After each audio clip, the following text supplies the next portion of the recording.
لائیں کہیں کہ ہمارا رب اللہ ہے، پھر اس پر جم جائیں۔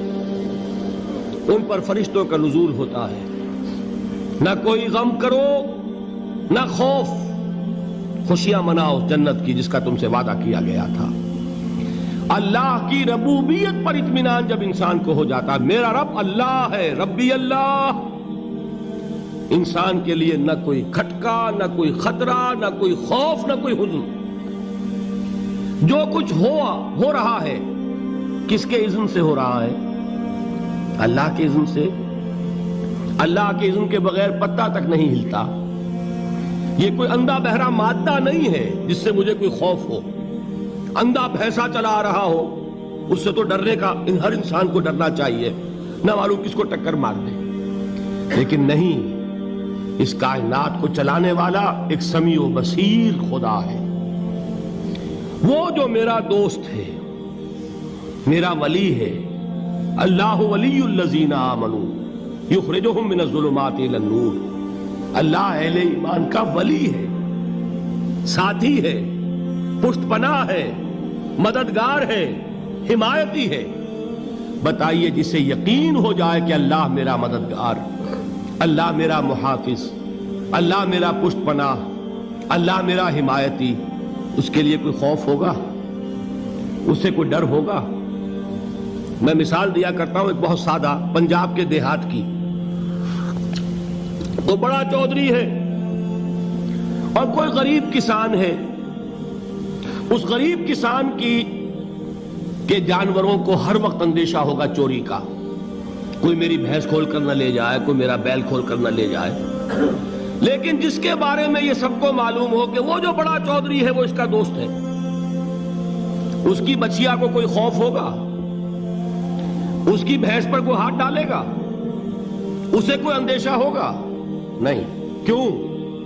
کہ وہ بڑا چودھری، بڑا اس کا یہاں کا سردار، جاگیردار، سب کو معلوم ہے وہ میرا دوست ہے، کوئی میرے خلاف اقدام نہیں کر سکتا۔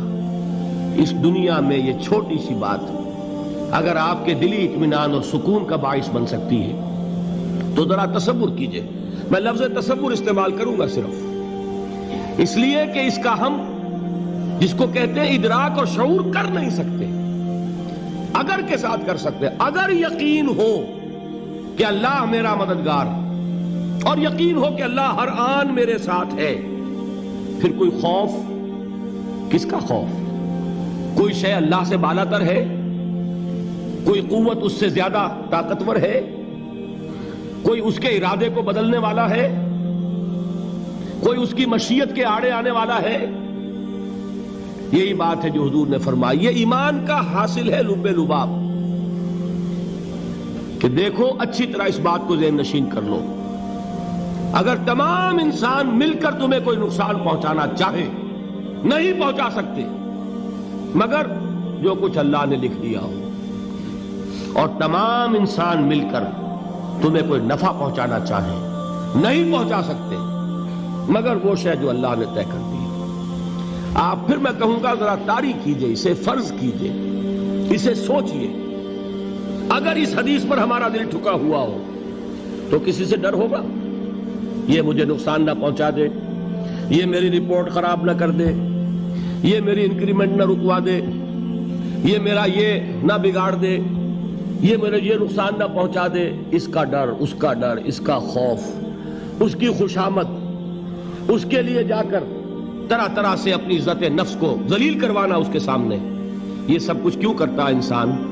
جب سمجھتا ہے کہ اس کے ہاتھ میں میرا کوئی نفع ہے، اس کے ہاتھ میں میرے لیے کوئی ضرر ہے، یہ مجھے کوئی غضب پہنچا سکتا ہے، یہ مجھے کوئی نقصان پہنچا سکتا ہے، یہ میرا کوئی کام بنا سکتا ہے، یہ میری کوئی ضرورت پوری کر سکتا ہے، اسی کا نام شرک ہے۔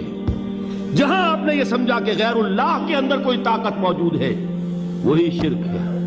بتوں سے تجھ کو امیدیں، خدا سے نومیدی، مجھے بتا تو صحیح اور کافری کیا ہے؟ شرک تو یہ ہے۔ جس پر بھی تمہیں یہ خیال ہے، کلمہ ہے یہ کلمہ سوم، لا حول ولا قوت الا باللہ، ذرا اس پر دل کو کبھی اگر آپ تصور کریں، پھر فرض کریں، دل ٹھک جائے اس پر، کوئی طاقت نہیں۔ یہی بات تھی جو شیخ عبد القادر جیلانی رحمۃ اللہ علیہ نے اپنی وصیت میں اپنے بچے سے کہی. 11ویں دینے والے ہیں، لیکن حضرت شیخ عبد القادر جیلانی کی وصیت اور تعلیمات کو کتنے لوگ ہیں تم جانتے ہو؟ یہ جن مقامات تک پہنچے ہیں وہ کس چیز کی بدولت پہنچے ہیں؟ انہوں نے جو پیغام دیا وہ کیا تھا؟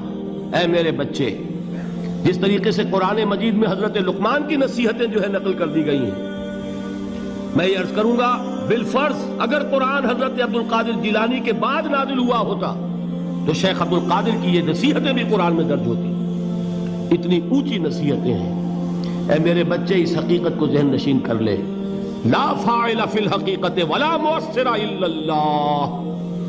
اس کائنات میں نہ کوئی فاعل حقیقی ہے نہ مؤثر حقیقی ہے سوائے اللہ. کسی شے میں کوئی تاثیر نہیں اگر اللہ نہ چاہے. آگ جلا نہیں سکتی اگر اللہ نہ چاہے. پانی ڈبو نہیں سکتا اگر اللہ نہ چاہے. زہر ہلاک نہیں کر سکتا اگر اللہ نہ چاہے. کوئی چیز فائدہ نہیں پہنچا سکتی اگر اللہ نہ چاہے. تو در در پہ کیوں سر جھکاتے ہو؟ در در پر کیوں جبیں سائی کرتے ہو؟ سب کے سامنے کیوں ہاتھ پھیلاتے ہو؟ ایک اللہ سے مانگو. ایک اللہ کے سامنے زمین پر اپنی جبین رکھو. لا فاعل فی الحقیقت ولا مؤثر الا اللہ. نظر آتا ہے ہمیں کہ پانی پیاس بجھا دیتا ہے. پیاس بجھانے کی صلاحیت پانی میں نہیں ہے، اللہ کے اذن سے. کھانا بھوک مٹا دیتا ہے. بھوک مٹانے کی صلاحیت کھانے میں نہیں ہے، اذن رب میں. دیکھیے یہی یقین تھا. حضرت موسیٰ علیہ السلام کا واقعہ یاد کیجئے. سامنے سمندر آ گیا ہے. قوم دیکھتی ہے پیچھے کہ گرد و غبار کا طوفان ہے. معلوم ہوا کہ فن ہے ہوا معکم اینما کنتم، جہاں کہیں بھی تم ہوتے ہو اللہ تمہارے ساتھ ہوتا ہے. لیکن اس کا یقین قائم ہو جائے تو زمین و آسمان کا فرق واقع ہو جائے.